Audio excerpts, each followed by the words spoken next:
So we have here Samson Mo, the one and only. I'm saying because thanks to you, we've written history last year. Is that correct? Yeah. Could you please, because the story is really large, could you please give us like a timeline of the most important points that led to the revolution, I would say, that happened in El Salvador? Well, I guess the timeline is the Bitcoin law first. Okay. Was pushed out and approved, and then the rollout of the Chivo wallet. So El Salvador basically onboarded millions of people into the Bitcoin ecosystem. And then we announced Bitcoin bonds and Bitcoin City. And now here we are today. Amazing. And can you please, again, as a short story, give us your background, like how did you get started with Bitcoin, when, and what was your personal journey? So I first started reading about Bitcoin probably in 2013. Okay. But usually I say I got into Bitcoin in 2015 because that was when I joined BTC China. It's a Bitcoin exchange in China back in the day. Okay. It's one of the biggest in the world, and we also were one of the biggest mining pools also. So that's my background, running an exchange. Then I joined Blockstream, and then I started Jan 3 this year. Okay, okay.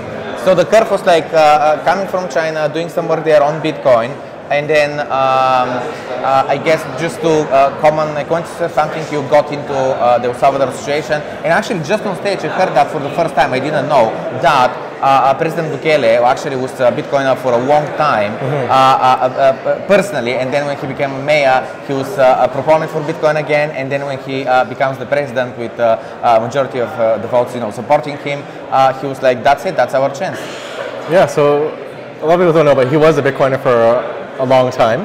But I think with Bitcoin Beach, it gave him the opportunity to elevate Bitcoin at a national level. So you had a grassroots movement where people are adopting Bitcoin organically in the country, and it paved the way to do the Bitcoin legal tender and other bigger Bitcoin projects like Bitcoin City and the bonds.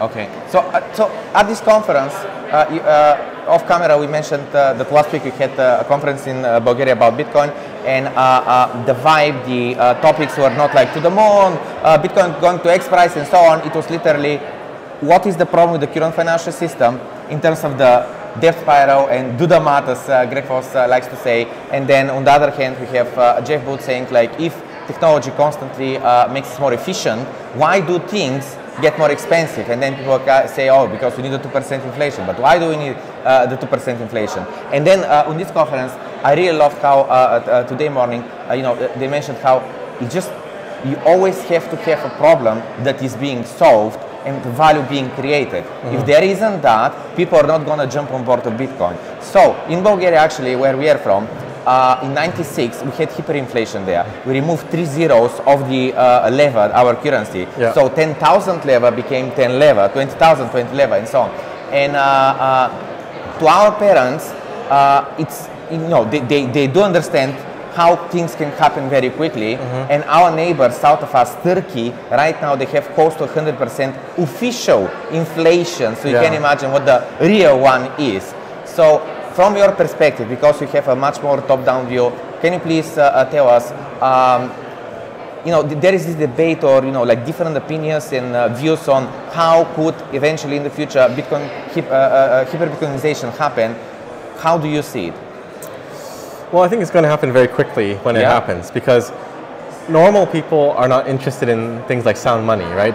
The thing is, we are kind of the minority. We are the ones that care about what money is, have researched monetary history, and done a lot of economic research. But ordinary people, they're just more interested in consumption of goods and services and media, like TV shows and things like that. They're not really thinking about it. But when the masses suddenly realize that my money is not money and that Bitcoin is money, and they start going down that rabbit hole, there's just going to be a flood of Bitcoin adoption worldwide. And I think that is what really kicks off hyper-Bitcoinization. It's probably a bit to do with Bitcoin adoption of its own and Bitcoin's trajectory upwards, but it's also the failure of the legacy financial system at the same time. It's a topic that's a rabbit hole in itself that we can discuss for so long. But last question before we wrap it up. El Salvador today is the first country that officially adopted Bitcoin's legal tender. Yes.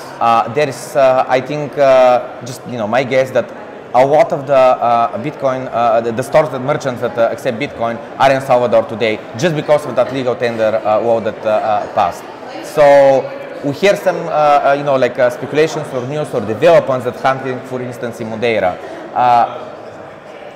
In your view, just like not financial advice and so on, putting on the disclaimer there, in your view, let's say in the next 1 to 5 years as different time frames, what would you expect in terms of Bitcoin development, not as price, but as a adoption on different geographical levels? I think it really depends on the macroeconomic environment. I think the current environment should be very conducive to Bitcoin adoption, because you look at places like here, right now we're in the UK, their currency is failing, right? It's massively devalued against the US dollar.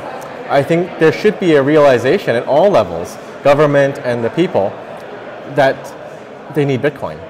And conferences like this are helping to steer things in the right direction. We're having more dialogue with government officials. I'm on a fireside chat with Dr. Lisa Cameron, but I think this is sort of the catalyst. When you realize that the current system is failing, and you realize that Bitcoin is being very stable at 19K throughout this massive period of economic turmoil around the world, your light bulbs should be switching on. And I think this is where we start to see more and more countries looking towards Bitcoin as their option, as their plan B, as their escape hatch.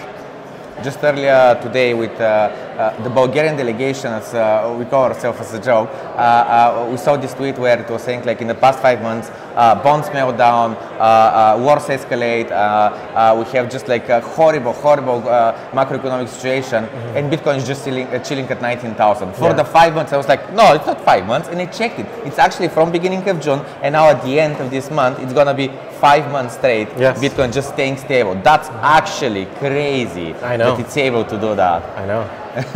Thank you so much for your time. Thank you.